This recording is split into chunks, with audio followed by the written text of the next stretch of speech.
Welcome to the Rim Break Rodeo. We hope this video helps. You start inside Settings, tap your name at the top to open Apple ID details. Once done, authenticate with Face ID, Touch ID, or your password so the subscriptions pane can load. You need a working internet connection because the list syncs with Apple's servers.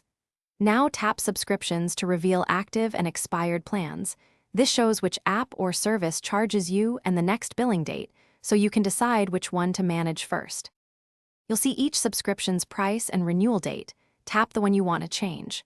Once inside, review available plans and the exact next billing date so you know timing.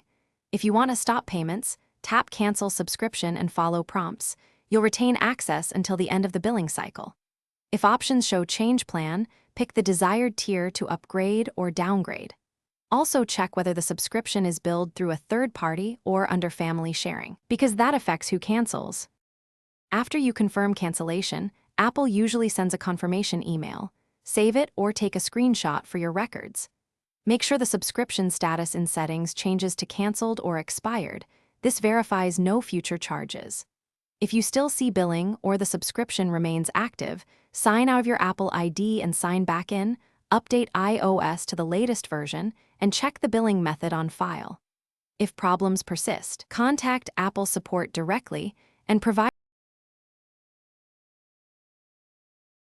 Thanks for watching. Consider subscribing if we helped you.